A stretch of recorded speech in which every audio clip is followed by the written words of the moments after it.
There was quite a lot of interest, by which I mean two different people who were intrigued by Electric Superman. So let's kick off that story arc right here and now. What lurks within the spires of Xandar? What new menace stalks the Metro Centre? What threatens this strange new world? It begins here. A new life for Superman. This is Superman 122. I think this is more or less where the Are Supermen Electric storyline begins. There's some subplots or whatever that carry over from the previous issues. But this is where we start the big shake-up, the Superman status quo. This issue is by Stan Jurgensen and Ron Frenz. There's the advert there for this storyline. That's the new design he gets. This storyline, it had like all the same writers from The Death of Superman and Range of the Supermen. Stan Jurgensen, Callum Cazzazel, Lewis Simons, then Roy Sternman, he was on the quarterly book. Action and Comics, that was written by David Miscellaneous. He was the only writer not involved with them other stories. The Bottle City of Xandar is a big plot point, so brush up on your reasonably well-known Superman mythos beforehand. We are introduced to a new character, this blue fella who looks a bit like Blue Devil, but he is called Tusk. Tusk, he lives in Xandar, and he is the wayward son of one of the big councilmen there. Tusk, he wants now to do with a boring council or this boring world. So after that introduction, we get a Superman. Superman is married to Lois, and they are out of milk, and he is also having a shave using his heat vision. And then we have got a nice box of copyright-free cereal, and we have got some symbolic innuendo here. They have a snog, and then the toast pops out of the toaster. It's like meant to represent his cock popping up because of an erection. But then Superman, he gets to get the toast, but the toaster explodes. What's going on? Did it have a faulty toaster, or is it something else? It's something else. So the idea of this story is that Superman, he has a total do-over. His powers, they are altered and he becomes electric.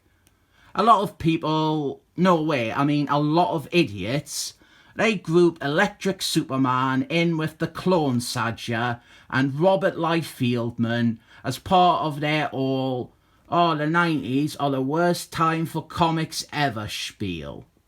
Basically, they just didn't like that someone changed Superman and it wasn't themselves.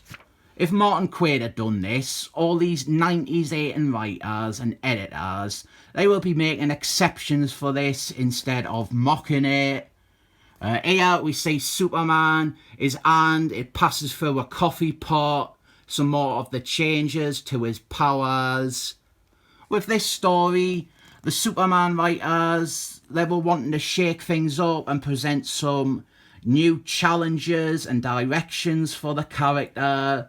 So they came up with the idea to take away and limit a lot of his powers. This is a completely valid idea. Superman's powers have always been evolving, or more accurately, being totally random. In the Golden Age, he couldn't fly, he just jumped. In the Silver Age, he would pull out whatever magic bullshit he could every few issues. All this is doing is telling a long-form story with those sorts of changes. But of course it's the 90s, so it is automatically bad. There is another hint of Superman's new powers. So Superman, he gets to stop a car chase. Some crime balls are being chased by a police. So Superman, he stands in front of their car and it smashes against them. Classic Superman move.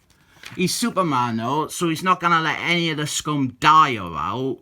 But then one of the low-life punks shoots at Superman, and Superman, he assumes that the bullets will just bounce off him like normal. But instead, they gun right through him, and he is shocked, and worse yet, they end up hitting a passerby.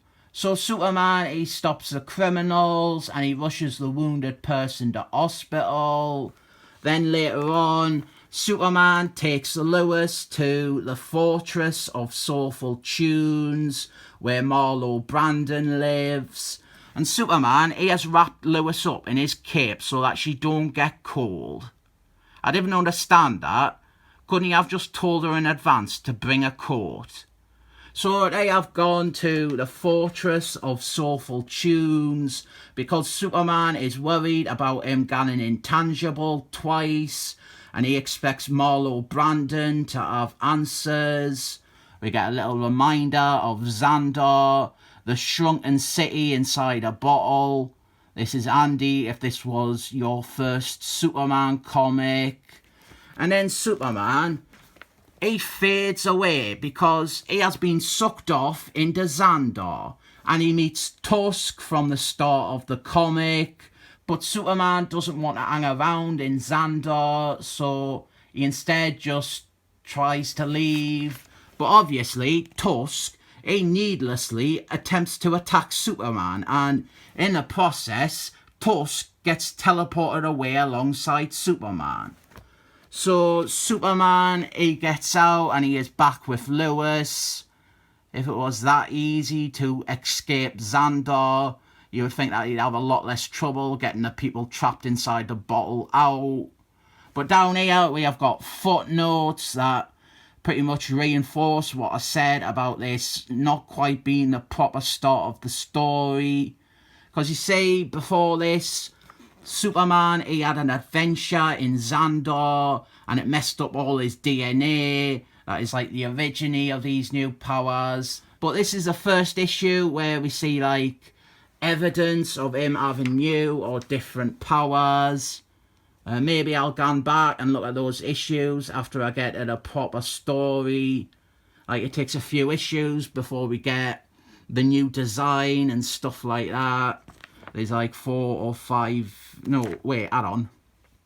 Superman 123 is the one with the new look, so there is exactly 3 issues between this one and that. We have 3 issues showing him developing his new powers and learning what has happened to him. Anyway, Tusk, he has escaped from Xandar and he is in the real world now. Expect to see a lot more of him in the early parts of this storyline. I think most people, they tend to know Electric Superman because he was in about 20 issues of Van Morrison's Justice League run. I think the Electric Superman story kind of falls apart near the end when they have like 2 different Electric Supermans. And, oh, by the way, the overall idea here is very loosely inspired by a Silver Age story where there was like a blue Superman and a red Superman. They weren't electric, but that is where the whole colours thing comes from. This issue is fine. It is a bit slow, but it is also 90s Superman, which tends to mean it is good. I'll keep going with this story. I might even do some of the Justice Leagues, if just to work out where they fit in with the chronology. I think this is a good issue and an intriguing start to the new direction. So I'm rating this one 7 thumbs up.